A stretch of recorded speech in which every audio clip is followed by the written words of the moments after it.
Так ты закроешь возражение дорого, при этом тебе не нужно будет вообще ничего говорить. Для этого ты должен просто-напросто показать языком тела то, что он говорит.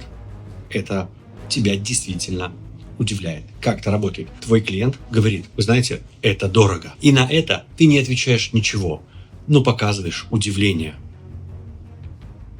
И все. Попробуй сделать это у кассы, когда тебе называют цену. Посмотрев на цену, просто покажи. Покажи удивление, и ты заметишь, что другая сторона всегда начнет оправдываться.